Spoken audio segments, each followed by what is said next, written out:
नमस्कार, आप देख रहे हैं जेवर प्रेस और मैं हूं आपका दोस्त चंचल कुमार शर्मा।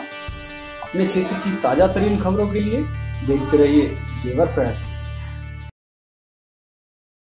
प्रधानमंत्री आवास योजना के तहत शहर के पात्र लोगों को मकान बनाने के लिए धनराशि प्रदान की जा रही है, लेकिन कुछ लोगों का कहना है कि वह आवास योजना किस श्रेणी में आते हैं, लेकिन पात्र होने के बावजूद उन्हें इस योजना का लाभ नहीं दिया जा रहा है, जबकि कई अपात्र लोगों को इस योजना का लाभ पहुंचाया गया है। गरीबन की किसी का नहीं बनना है। हमारा सारा फूटा पड़ा, छत फत सारी गिरी पड़ी है। किसी दिन दब जा में तो हमको कोई देखने भी नहीं आ सकता। यहाँ पे सारे फूटा पड़ा है, छत गिरी पड़ी है, दोनों का एक कमरे की तो सारी। सबसे पहले तो जिन्होंने भी ऑनलाइन आवेदन किए थे सारे मेरी दुकान से हुए थे। इनकी गलत रिपोर्ट लगाकर इनका नाम काट दिया गया। अब ये जो अपात्र हैं उनको तो पात्र घोषित करके उनको प्रधानमंत्री आवास योजना का लाभ दे दिया गया, लेकिन जो पात्र हैं उनका नाम आज भी कंप्यूटर में दर्ज है। अभी देख लो लिस्ट उठाकर, कितनी भी लिस्टों में जिन्होंने झूठी रिपोर्ट लगाई है। कच्चा मकान है, घर गिरा हुआ पड़ा है, उस पर रिपोर्ट लगी हुई है 2 मंजिला पक्का मकान। और जो सरकारी नौकर है उनको गरीब पात्र और जो घर फूटे पड़े हैं, आपने भी देखा है, वीडियो आपने देखी है, सारे गरीब मजदूर वर्ग हैं, इनको पात्र का लाभ नहीं दिया जा रहा जरा भी। और ये नगर पंचायत चक्कर लगाकर डूडा विभाग पहुंचे और वहां से पात्रता श्रेणी में इनको घोषित कर दिया गया। प्रधानमंत्री आवास योजना का लाभ उन लोगों को दिया जा रहा है जिनके पास अपने मकान नहीं है तथा वह अपना मकान बनाने में सक्षम नहीं है। लोगों का कहना है कि वह कई बार आवेदन कर चुके हैं और योजना से संबंधित अधिकारी उनके घरों का मुआयना भी कर चुके हैं, लेकिन पात्र होने के बावजूद भी उनकी अनदेखी की जा रही है। जेवर प्रेस का कैमरा देखते ही कुछ महिलाओं का गुस्सा कुछ इस तरह फूट पड़ा। 4 फेरा भर दिया फार्म, मकान हो करे ये बनवाओगी मकान, ये तो जाकू मन चाहेगा वहाँ बनवाऊंगा। तो हम पे लौट होते 10-20 हजार तो वहाँ दे देते बन जाता। बताओ भले 5 तबाह लगे हैं, बालकन की पूर्ति करें, मकानन की करें, कहाँ करें। गरीब आदमी और जो गरीब आदमी हम लोग घूस देंगे तो हमें कहाँ से मिल जाएंगे। हमारे ना आ रहे, हमारे मकान गिरा उठा रहे। गरीब आदमी मजदूरी करते, डोले जनानी भी मजदूरी कर रहे हैं। कोई 30,000 मांगा, कोई 15,000 मांगा, कोई 5,000 मांगा, खाते थे हमें जी। ऐसे मालदार होते तो भाई घरे न मना घर बन गए। सर जी हमें कुछ नहीं मिला, कई दफे टाउन एरिया के चक्कर काट दिए। ईओ भी आएगा जी, आपका नंबर 278 में पड़ा हुआ है जी, लिस्ट में नाम चल रहा है, पहला नंबर आपका है। अब बताओ जी हमारे आज के यह मकान है देखो, और हम एक फूटे में रह रहे हैं जी। से आया हूँ, टाउन एरिया में से ही आया हूँ।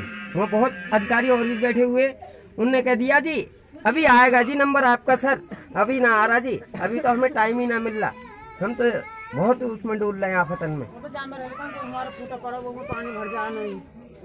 सर जी ये देखो कि देखो हम लायक है तो आप हमारा मंजूर करवाएं, नहीं तो सर देखो आपके सामने जैसी भी स्थिति है। देखो हमारा सारा घर चुचाता है, बारिश पड़ती है, पानी भर जाता है, झाड़ू लगाते लगाते परेशान हो जाते हैं। और आप लोग देख सकते हैं हमारी कोई सुनाई नहीं कर रहा।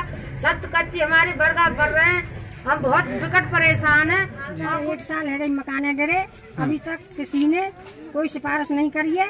और आते हैं देखते चले जाते हैं, नाप तोल सब कुछ है, फोटो वोटो सब कुछ पहुँच गए मेरे। अभी तक कोई पैसा नहीं आया। और ये जो जमीन है मेरे 2 बच्चे की है और मैं किराए पर रह रही हूँ जी। और चलो किराए का मकान दिखाऊं तुम। इसके अलावा तुम्हारे पास क्या प्रॉपर्टी है? कुछ प्रॉपर्टी नहीं है, कुछ नहीं है।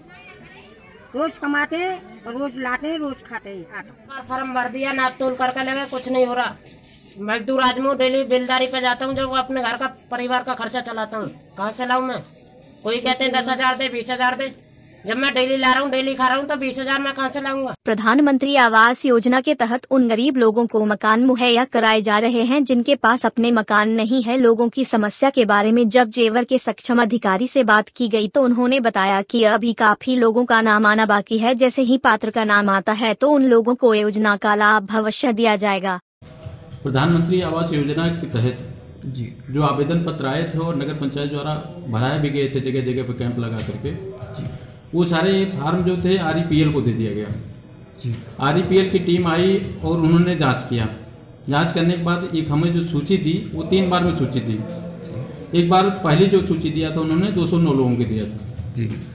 209 लोगों में 78 लोग अपात्र पाए गए थे।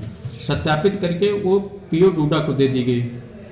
उसमें से 78 के अतिरिक्त जितने थे उनको पैसा आ गया। पहली किस्त भी आई और जो पहली किस्त पे काम करा लिया था उन लोगों ने, उनकी दूसरी किस्त भी आ गई और तीसरी किस्त भी आने वाली है। पहली किस्त 50,000 रुपये की थी, दूसरी जो है 1.5 लाख रुपए की थी, और तीसरी जो अंतिम किस्त है वो 50,000 रुपये की। जिनका जिनका मकान पूर्ण हो चुका है उनकी किस्त आने वाली है। नहीं, जो लोग ये कह रहे हैं कि हम लोगों का नाम ही नहीं आया है, हमने कई बार आवेदन कर दिया है लेकिन हमें श्रेणी में नहीं रखा गया है, हम उस लायक हैं। उसमें श्रेणी में रखा गया था। पिछली बार भी जब सत्यापन कराया गया था तो हमारी तरफ से 106 लोगों का सत्यापन करा के पीओ डोडा को दे दी गई थी लिस्ट।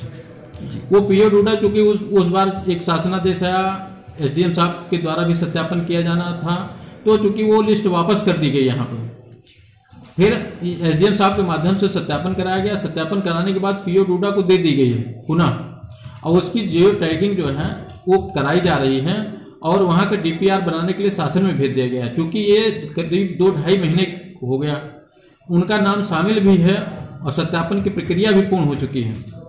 उनका डीपीआर बन करके नहीं आया है, इसलिए उनका पैसा नहीं आ रहा है। जैसे उनका डीपीआर कंप्लीट हो जाता है वैसे पहली किस्त उनकी दे दी जाएगी। जेवर से कपिल मांगरोल के साथ उदय चौधरी की रिपोर्ट, जेवर प्रेस के लिए।